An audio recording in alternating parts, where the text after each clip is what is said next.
When I'm with you, I hear a song that makes me laugh and smile and sing to you. When I'm with you, I feel so free. I feel that love is gonna take control of me.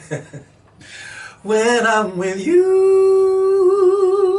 it's for real what I feel when I'm with you. Okay, before I go into why I left Epic. Yeah. The second album, the first single was Head Over Heels.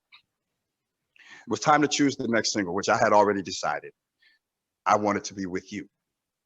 And the record company president at the time, Dave Glue, I'll go ahead and name him, called me in for a meeting. And so my managers and I went in, and he was like, Tone, I gotta tell you, we don't think this song is a good idea. And we kind of want you to, we're gonna choose something else. I was like, it's gonna be this one. We probably went back and forth for a good hour, and I just wouldn't budge.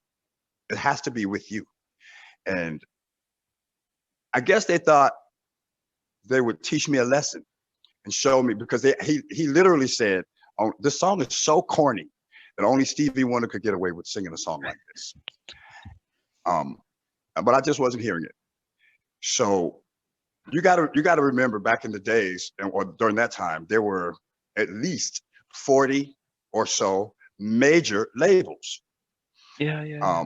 Each of them with their own local promotion team that would service radio with vinyl, of course. And probably weekly, each of those 40 labels would release 5 to up to 10 artists, or whoever they got, or however many they got, 1 or 2 or 3 or 4 or 5. And so you've got 40 labels with several artists going to the same radio station on music day, on Monday or Tuesday, or whatever day that was. And the program director has 5 slots to fill. So it's impossible that all those records are going to get played or get added. And so my record was serviced to radio with a blank label, white label, that had handwritten information on it. And in my mind, in retrospect, that would have made that particular piece stand out. If it's in a pile of other records and you see this one blank label, Yeah. what's this? And it was my song, With You, and it started to live. It was slow. It was slow cooking. It was different. It was a simmer. It's a simmer. And then it started to just, slowly creep up. And then one day I was walking into my manager's office, and we had a receptionist, but maybe she was in the restroom. She wasn't at the desk. Phone was ringing, and I answered it because it seemed like that's what I was supposed to do. I answered the phone, and on the other side was, "Hello, this is Anita Baker, and I'm looking for Tony Terry." And Anita Baker. I was like, "Yeah, right. Okay, I'll play. Let's play. This is Tony. Tony, how are you? Listen." And she told me about she was watching. She was in her bed asleep, and back in the days, there was the Arsenio Hall show, and then a show came on after that called The Party Machine, which I had done Arsenio, but I was on The Party Machine. And that was hosted by Nia Peoples, who was at one point married to Howard Hewitt.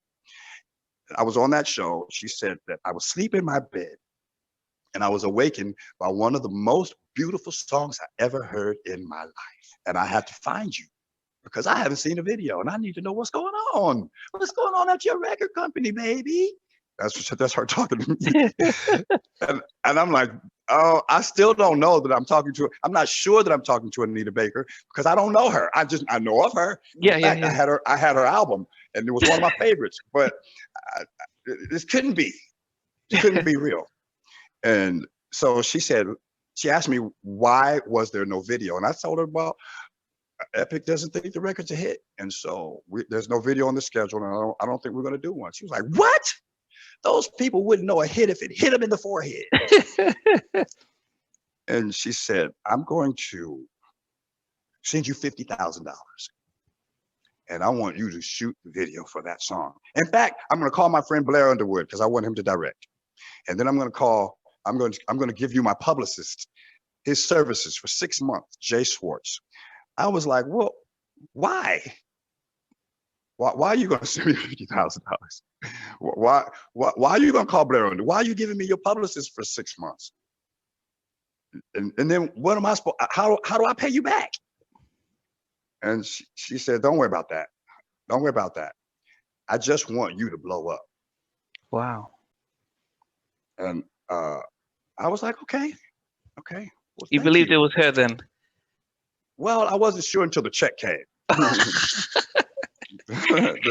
When the check showed up, I was like, oh, snap. It's real. And so we did just that. We went out to LA, met up with Blair Underwood. He directed the video. And if you've ever seen it, if you've ever seen a With You video, yeah, this is only one. That's the one that he directed and that she executive produced. Was so I would call her. Was he still in LA Law? Was he still in LA Law when? He might have been, but this was his directorial debut. He never directed anything before With You. And so it happened. And then it started, it just wouldn't go away. It just started after the video came out, then the record really took off. And then my record company was like, we knew this was a brilliant record from the very beginning. I was like, what? And I got pissed. But my managers told me I couldn't, because I was the kind of guy that would say, no, you didn't. Y'all told me not to do this record. In fact, you told me only Stevie Wonder could do it. I would have been that guy. Yeah. But my managers was like, you can't do that. Let them have it. Let them think, because you want them to be excited about working with you. Yeah. If they take the credit, let them have it. I didn't like that one bit. I didn't, because I knew that they didn't want the song. And so it turned out that the song was a hit, and it stayed on the charts probably longer. It set a record. I don't remember how long, but it stayed on a long time. Just would not go away. Like 9 months or something like that. Wow. Something insane. It stayed on a very, very long